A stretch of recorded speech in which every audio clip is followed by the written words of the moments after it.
बिहार सरकार ने जब से विद्यालयों की छुट्टी को रद्द किया है तब से एक नाम काफी चर्चे में है।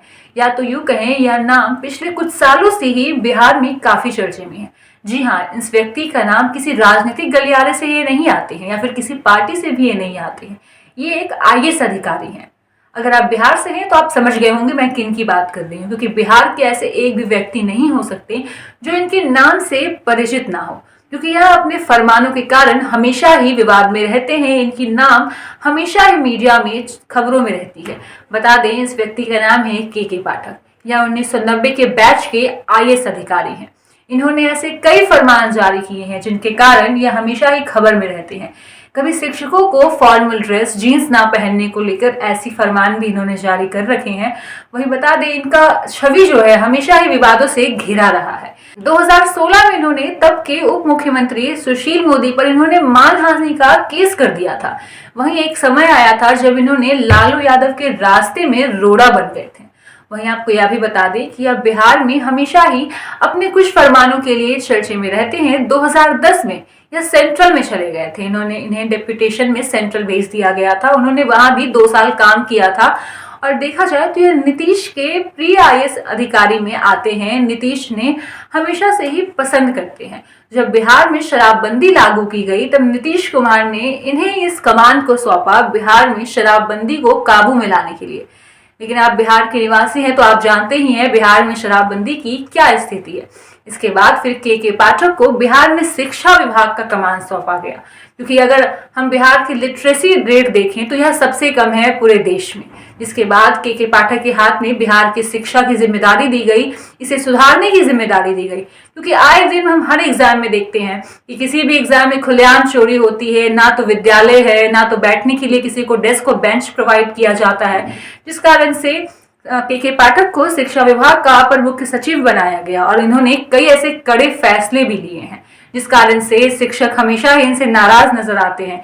अभी हाल ही में बीपीएससी ने लाखों की भर्ती भी की है शिक्षकों के पद पर, जिसके लिए भी के पाठक को ही श्रेय दिया जाता है। आज की इस वीडियो में हम के पाठक की ही छवि के बारे में जानेंगे। आखिर इनके बारे में क्या कुछ कहा जाता है, लोग इनके बारे में क्या कुछ जानते हैं और मीडिया इनके बारे में क्या कुछ कहती है, और एक देखा जाए तो इनकी बायोग्राफी क्या है। ये जब से आईएएस अधिकारी बने हैं तब से इनके बारे में क्या कुछ मीडिया में लिखा गया है, छपा गया है, कितने विवादों में रहे हैं। आज की इस वीडियो में हम ये सभी मुद्दों पर बात करेंगे। तो बता दें कि 1990 में के पाठक आईएएस अधिकारी बने थे। 1990 के बैच से ये आते हैं। यह 1996 में मुखर रूप से निकलकर सामने आए थे, मुखर रूप से चर्चे में बने थे, क्योंकि एमपी लैड्स के पैसे से एक अस्पताल बनाया गया था, जिसका उद्घाटन करने के लिए के पाठक ने किसी सफाई कर्मचारी को बुलाया था, जिस कारण से यह मुखर रूप से सामने आए थे। लोगों की नजर इन पर पड़ी थी, यह चर्चे में लोगों के सामने आए थे। वहीं इन्होंने 2016 में फिर इन्होंने तब के उप मुख्यमंत्री सुशील कुमार मोदी पर मानहानि का केस दर्ज कर दिया था। इसके बाद फिर ये लालू यादव के रास्ते में भी एक टाइम पर रोड़ा बने थे। ये भी खबर में काफी चर्चे में है।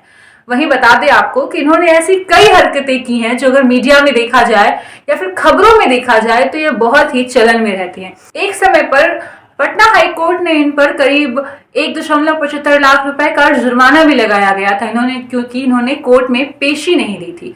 वहीं एसबीआई के अधिकारी ने लगभग 7 अधिकारी ने इन पर मानहानि का केस लगाया था।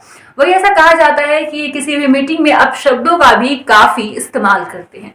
लोगों से मीटिंग में बात करते हैं तो अपशब्द बोलते हैं, जो कहा जाए तो गाली गलौज करते हैं, जिन कारण से इन पर अबेटमेंट ऑफ मर्डर का भी आरोप लग चुका है। दरअसल ये कहानी 2 साल पहले की है, जब एक व्यक्ति ने सुसाइड कर लिया था और इन पर आरोप लगाया था, मतलब उनके परिवार वालों ने आरोप लगाया था कि इनके कारण ही, इनकी बोली के कारण, इनके अपशब्द बोली के कारण ही वो प्रताड़ित होकर उन्होंने रात में सुसाइड कर लिया।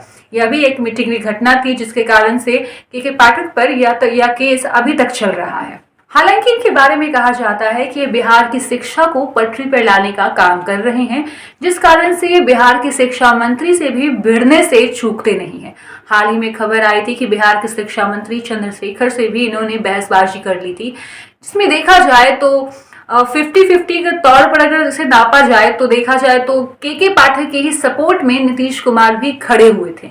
जिस कारण से इन्हें इस शह मिली थी। और देखा जाए तो के पाठक काफी काम भी कर रहे हैं। ये आप दर्शक बताएंगे कि बिहार में शिक्षा स्थिति पहले से सुधरी है या फिर नहीं सुधरी है, क्योंकि हाल में ही लगभग 1.5 लाख के करीब बीपीएससी शिक्षक भर्ती की गई है।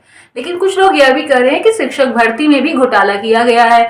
लगभग आधे से ज्यादा उन लोगों को भर्ती की जा रही है जिन लोगों के पास पहले से ही जॉब थी, पहले से ही नौकरी थी, क्योंकि बेरोजगार लोगों को कम नौकरी मिली है, ऐसा कुछ लोगों का कहना है। ये आप दर्शक ही बता सकेंगे इस बातों में कितनी सच्चाई है। वहीं आपको ये बता दें, यह मामला इसलिए तूल पकड़ रहा है के पाठक के नाम से, क्योंकि बिहार सरकार ने सोमवार को बिहार में सरकारी स्कूलों की छुट्टी की लिस्ट जारी की है। इस लिस्ट में देखा जा रहा है तो बिहार सरकार ने अपने लिस्ट में ईद के लिए 3 दिन छुट्टी दी है, बकरीद के लिए 3 दिन छुट्टी दी है। यानी कि पिछले साल ऐसा नहीं था। पिछले साल के कैलेंडर में 2 दिन, अमूमन 2 दिन या 1 दिन छुट्टी दी गई थी। वहीं इस बार सभी छुट्टी को बढ़ा दिया गया है। गर्मी छुट्टी 20 दिन के बजाय इस बार 30 दिन की होने वाली है। और मेन मुद्दा ये है कि हिंदू फेस्टिवल जैसे होते हैं जन्माष्टमी, रामनवमी, सरस्वती पूजा, तीज, जितिया, इन सभी पर छुट्टी रद्द कर दी गई है। और ईद बकरीद पर 3-3 दिन की छुट्टी बढ़ा दी गई है, जिसको लेकर बिहार की राजनीति में काफी बयानबाजी हो रही है। हर मंत्री के तरफ से कुछ ना कुछ कहा जा रहा है, विपक्ष की तरफ से तंज कसा जा रहा है कि बिहार में तुगलकी फरमान जारी कर दिया गया है।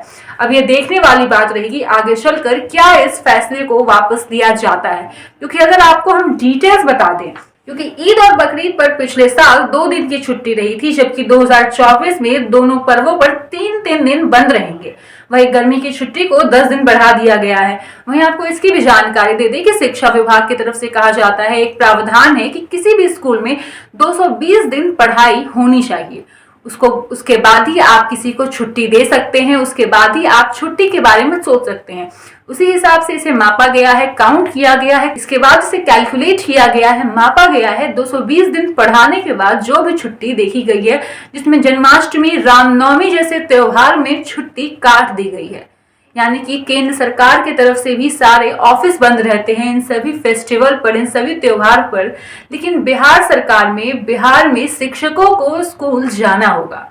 बच्चों के लिए बंद रहेगा, लेकिन शिक्षकों को स्कूल जाना होगा। वो जाकर क्या करेंगे ये बिहार सरकार बताएंगे, के पाठक बताएंगे आखिर उन्हें करना क्या है जाकर। आपको क्या लगता है, क्या इस फैसले को वापस दिया जाएगा या फिर यह ऐसे ही रहने वाला है? क्या यह फैसला सही है कि जन्माष्टमी, रामनवमी और तीज, जितिया जैसे त्योहार पर छुट्टी कैंसिल कर देना, क्या आपको सही लगता है? ये एक अच्छा कदम है पढ़ाने के तौर पर, या फिर आप इस पर कुछ जवाब देना चाहते हैं तो हमें कमेंट बॉक्स पर अपनी राय जरूर बताइए। पैनोरमा ग्रुप, जो सोचता है वो करता है। ये लो, मुंह मीठा करो। आज मैंने अपना जॉब छोड़ दिया, अब हम पूर्णिया वापस जाएंगे। जॉब छोड़ दिया है? मतलब ये घर कैसे चलेगा? हम करेंगे क्या? और माँ बाबूजी क्या बोलेंगे? इसलिए मैं एक और मिठाई का डब्बा लाया। अपने बिजनेस के लिए लोन अप्रूव हो गया। अरे लोन अप्रूव हो गया वो तो ठीक है, लेकिन पूर्णिया में हम रहेंगे कहाँ? अपना घर भी तो नहीं है वहाँ। इसलिए तो एक और मिठाई का डब्बा अलग से लाया हूँ। हमने पूर्णिया में घर ले लिया है, पूर्णिया के ई होम्स पैनोरमा में। पूर्णिया में पैनोरमा ग्रुप लेकर आए हैं ई होम्स पैनोरमा। बड़ा घर, आलीशान जिंदगी और अत्याधुनिक सुविधाओं के संग। अरे अरे, अब क्यों मुंह मीठा करवा रही हो? क्योंकि हम घर वापसी जो कर रहे हैं। घर वापसी की खुशी पूर्णिया में ई होम्स पैनोरमा के संग। ई Homes Panorama, luxurious lifestyle redefined.